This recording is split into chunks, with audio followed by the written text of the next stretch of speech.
Consideration paid for by the following.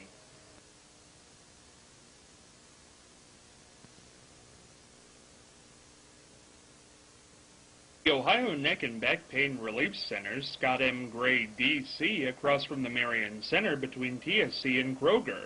For further information, dial 740-386-6580.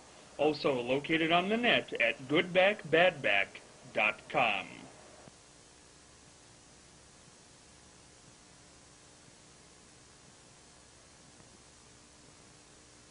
Marion Blue Racers football.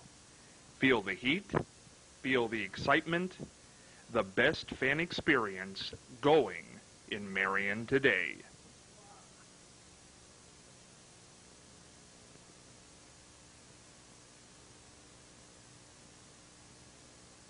Perkins Family Restaurant and Bakery, located at 1197 Mount Vernon Avenue, right here in Marion.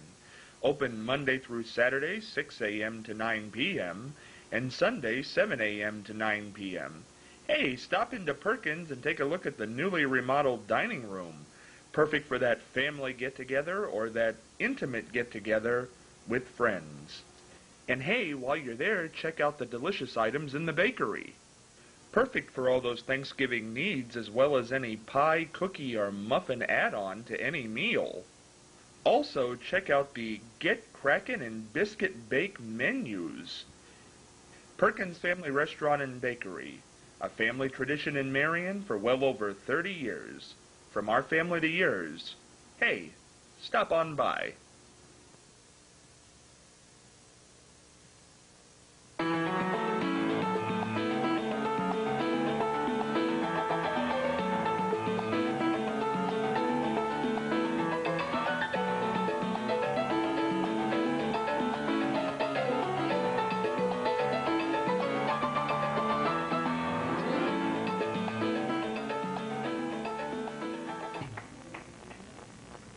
Hey, Scott Spears along with you on a Thursday edition of The Exchange. I'm sorry, I was kind of taken there. You'll hear it in a second. Yeah, that's great, yeah. See, this is what you get. We're broadcasting live from Perkins Family Restaurant and Bakery here at 1197 Mount Vernon Avenue. Birthdays are going on in the room just before us here. We've got clowns, our pal Dooley the Clown. We've got some of the Marion Blue Racers in here every Wednesday night through November. We're going to be here 5 to 8 p.m. And this is the kind of excitement you can come and see. Of course, Marianne and Charlie, myself, and guests like Lou Godfrey, who we're going to hear about in just a second. This is going to be a good show, I think. We're going to get to Lou's books in just a second, but before we do that, let's get to Charlie Evers with Fascinating Facts. I wanted to mention that one of the largest stores in Marion is currently redoing its parking lot, and it was in really bad shape. Now, remember, I talked about Vernon Heights Boulevard needed to be dug up and a new base put in. Yes. Instead, they're just resurfacing it. It will fade and crack. This other store is doing it right. They've graded down. They've added stone. They've rolled it and rolled it. They used a sheep's foot, which is the heaviest compactor.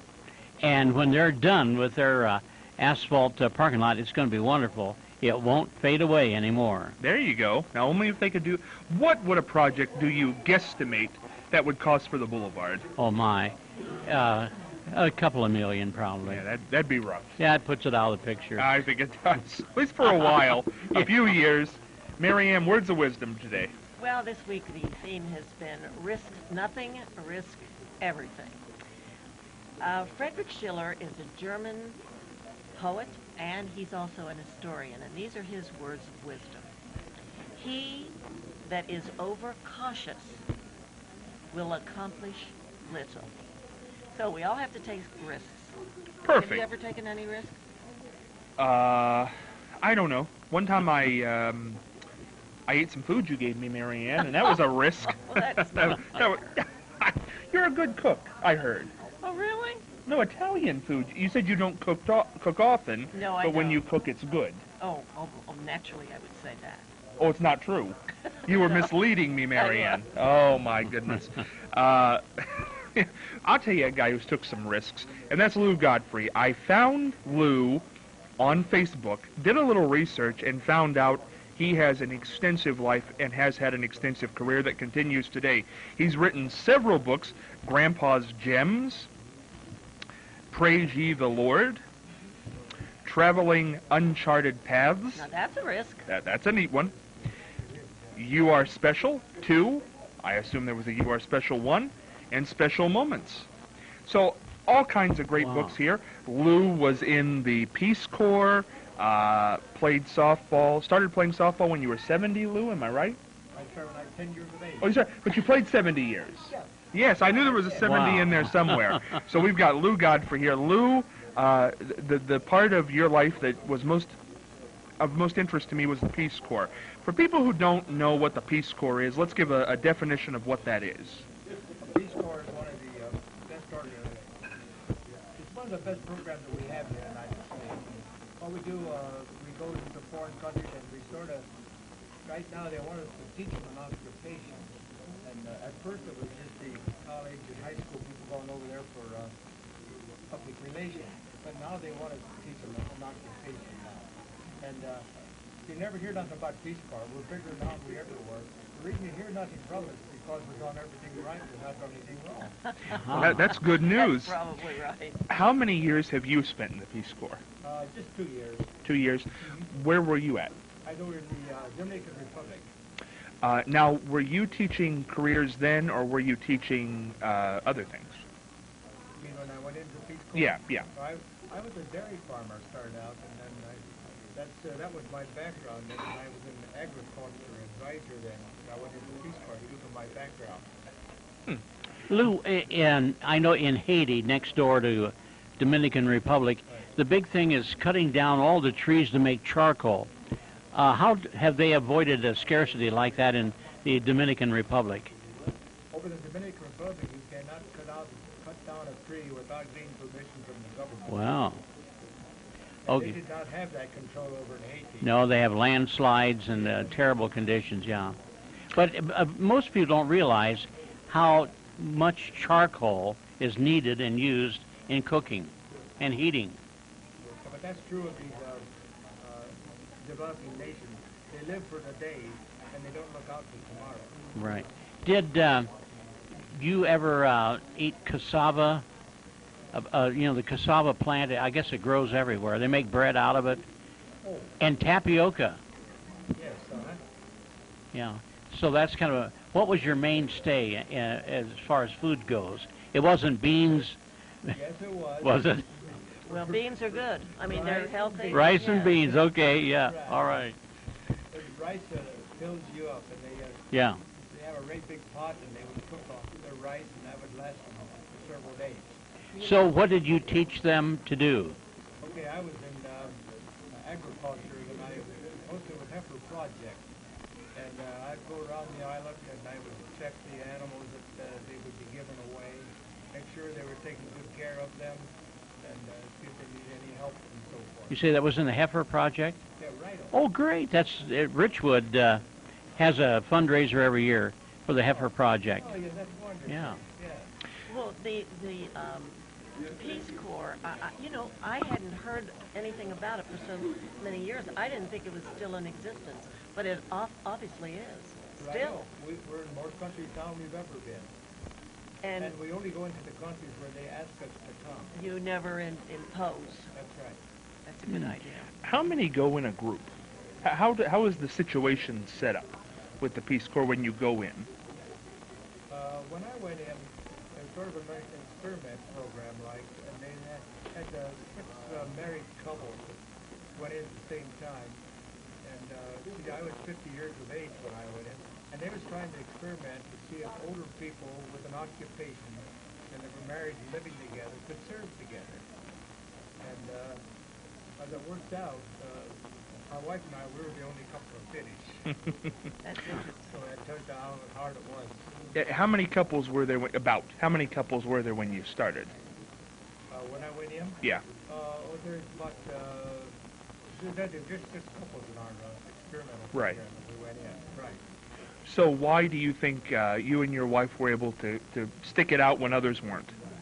I think one thing, we were born and raised in the Depression years, Yeah. and the things that we did in our childhood in the Depression years sort of all came back to us, and we just sort of felt right at home there because it was familiar to and it was interesting because it was bringing back the memories of when we were youth.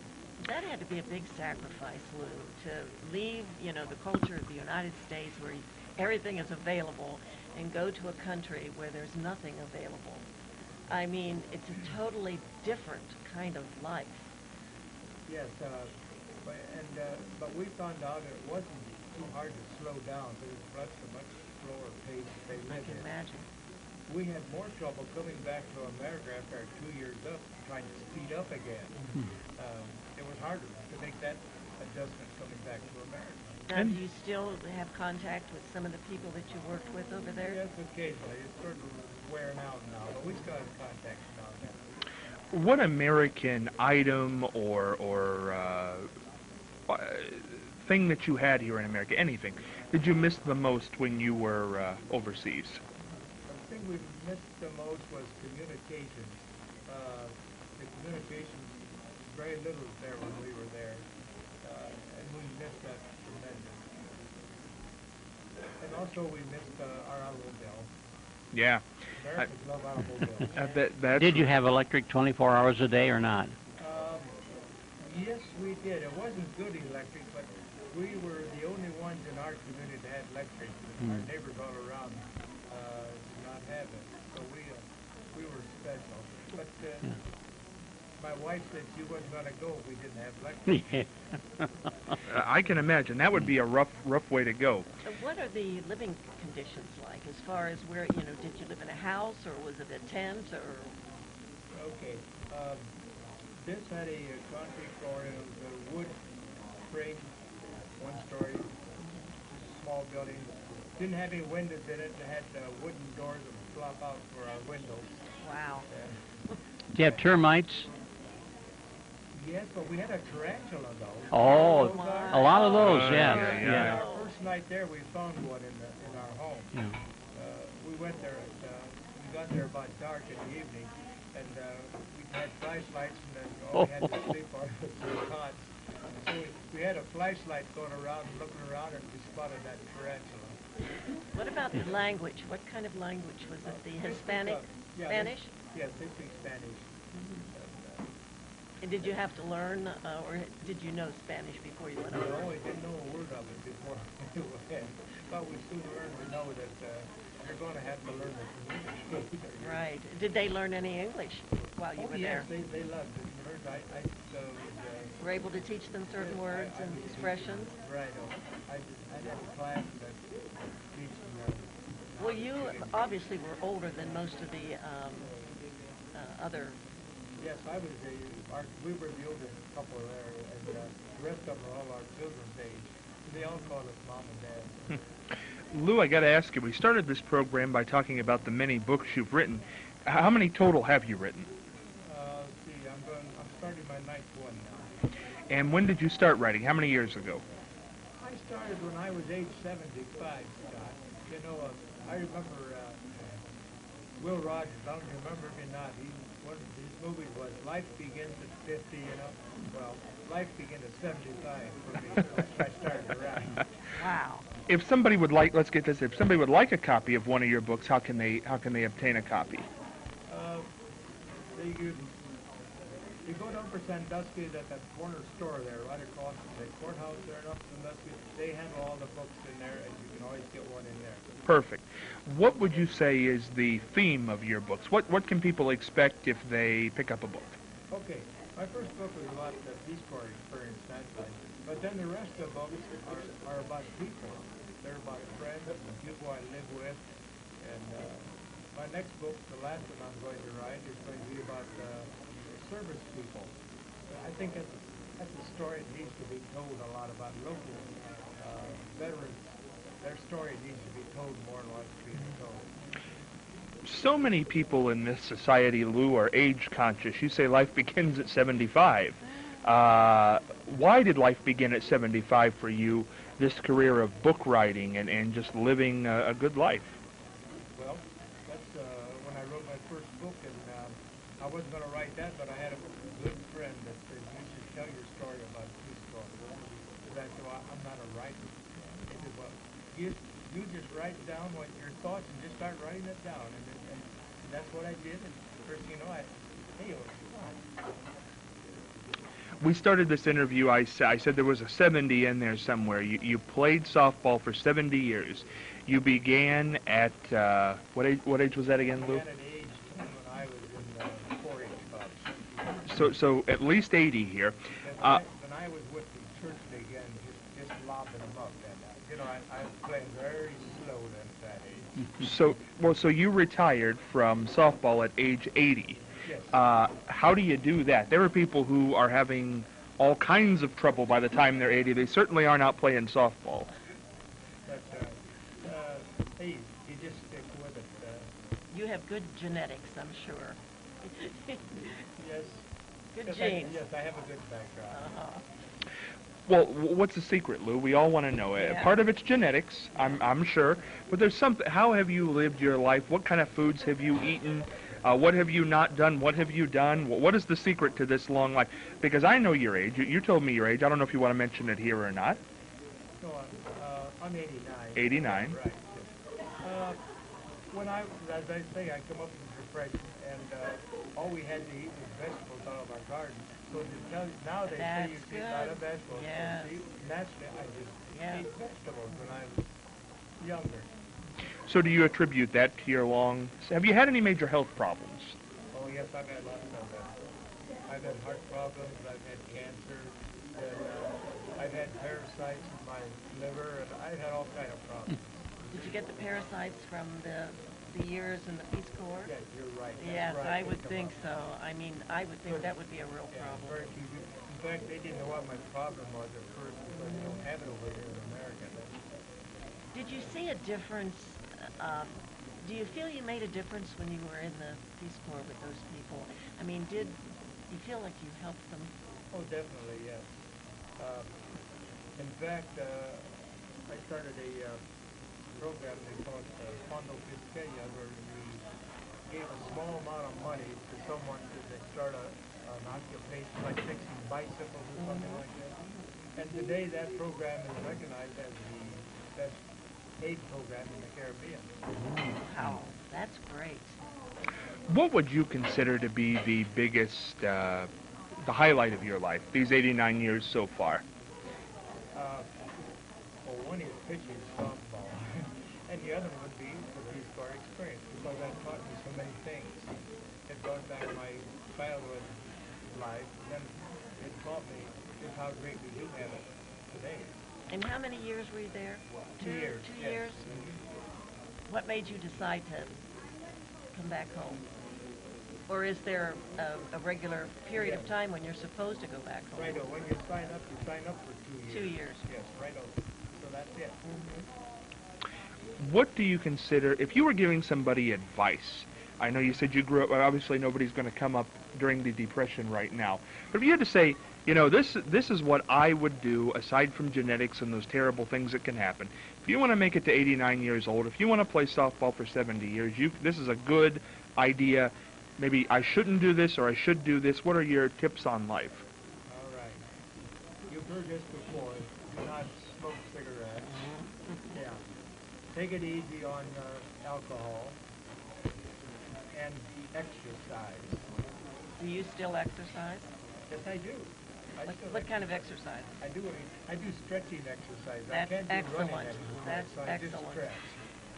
Now, what is a Yeah. stretching exercise? For people out there who have no idea what that means. Okay. I lay down on my back and I pull my knees up with my stomach as much as I can, and then I touch my arms and I get the 3 fingers up and zero exercise my fingers, and I do exercises like that. That's good. What do you still want to do, Lou? What's left in this life to do? Oh, a lot of things like today. I want to live to be 100 because there's so many things I want to do. And I want to write another book or 2 yet. And then I still want to take a little more time to be with my family than what I'm spending with them right now, and my friends and so forth. How many members of your family? Well, all right, that's a good question. I have 3 children, and I have several grandchildren, and I have lots of great-grandchildren, and I have 3 great-great-grandchildren. Wow, that's neat, isn't it? That's amazing. And Lou, I always ask people this. I think it's kind of interesting when somebody outlives the life expectancy. Do you fear death? For me, not Yeah. at all. Why at all. not? Because I have my faith, and I'm not worried about dying because I know I'm going to have a lasting life. Very good. Well, the question would Yeah. be, I guess, because we've talked about this several times on the show, what makes you sure of that? Is it all just faith, as they say? Okay, I had an experience when I was just a small, I'm barefooted, running out the road. And I was looking up to the sky and the clouds, and I wondered how far it was up there. And all at once, I felt I was there. And all at once, I felt myself going tremendous speed into space. And I said, oh God, I'm too young to die. And all at once, I found myself back on the ground. And I realized that I had this experience that always stays with me, so I know now that someday I have a spirit, but God is within me, and someday it's going to fly into space. Mm. It's a Good. fascinating Yeah. life, Lou, and if anybody wants to get these books, my goodness, they need to head on over to Upper Sandusky and pick them up because it just sounds like a great life. Before we wrap up, something we haven't done in a long time here on the show, I want to jump into the mailbag because when you have somebody like Lou Godfrey here, this is a perfect question. The question is, have you ever felt ageism in society? And that is from Maggie from Marion. Have you ever felt ageism? When you reach a certain, I guess senior I feel citizen it every is day when I get up and look at myself in the mirror. well, that's right from society, though, Marianne. That's your own opinion, which I think is wrong. Oh. Well, who do you? Society. Have you ever felt society has pushed you back, or not let you do something? Oh no, absolutely not. Okay, No, that's good. absolutely not. I think you can do whatever you think you can do. Yes, definitely. Lou has obviously age has never been a hindrance to you doing anything, but have you ever felt that other people looked at you and said, too old, can't do it? I hope not. I don't feel it, you know. That's But there good. are people that do that. Well, Charlie and Definitely. Charlie, we've talked about this. Charlie, what's your opinion? You said you kind of feel pushed to the back sometimes. Well, those of us that are a little older, when you get down and can't get back up, that's That's when you bad. suddenly realize that you are rather old. But, Lou, do you have any method of getting back up once you're down working on something without grabbing a hold or having someone pull you up? Yes, Charlie, I think you know the answer to that. Yes, I have problems. I think Yeah, we everybody all gets to a do. certain age. Yeah. Right. I mean, everything in your body is not working like it used to work. yeah. But that's nature. That's normal, and you just make the best of it. So you feel it's internal more than Yeah. external? Okay. Oh no, I think it's external too, definitely. Well, how is it external? Because you can't do what you want to do. You know, I mean, just like Charlie said, sometimes when you get down, it's very difficult to get up. And I don't know, the body doesn't move like it used to. Okay, this is just a strange question, and what age does that start? What age does it's sure it's different for everybody. When did that start for you, Marianne? Do you remember the first time you did something you said, oh, can't do that anymore? Yeah, it was in the early 70s. Really? And And what? I felt pretty good up until then. What do you remember the situation? Do you want to say what it was? No, not any one thing. It's just that, you know, you start to have aches and pains that you never had before. And that's when I noticed it. Lou, at 89, do you remember, obviously playing softball till you were 80, do you remember the first time when you said, ooh, can't do that anymore? Would be 80, but Why did you stop? stopped what? Softball. At the 80? yes. Yeah, but why did you do that? Why? Yeah. Because I couldn't play anymore. Okay, I understand. Couldn't run anymore. Couldn't run anymore. Okay. So I understand that. Charlie, do you remember a specific instance when you said, ooh? No, I can still bicycle. I have no trouble bicycling. And I always And that's figure as good long for as you. I can bicycle, That's good for you. as long as I don't fall off, which I did once and couldn't get back up. And to have people help you lift up, you feel so humble. Oh, my. 1 minute left. You know what? I want to. We've never talked about this on the show, but I think it's a good time to talk about it, even with a minute left. And I'm sure you could talk forever about this. A few years ago, it was pretty well publicized. You had some bypass surgery. Was that a humbling experience? Was that scary? Was that what was No, that? it wasn't really scary. I never had a pain before or after. So, you know, but yet you had, you know, when you have bypass surgery, you got to hold a pillow to your chest so you don't break, you know, what they sawed apart. And How's that changed your life? I, and Cecil Ayler did an interview Yeah. on that one time at the That's hospital. right, yeah. I remember that. But it slows you down a little bit, but I suppose mentally it could get to you. Like, when's it going to wear out? When are all the bypasses, the stents and all this going to give up? You just hope it doesn't happen. That's right. Well, Lou, it's been wonderful to have you on today. What a magnificent, wonderful life. And we're going to come back on Friday. We've got Ben Cornelius coming up, performing live. It's going to be a lot of fun. See you tomorrow.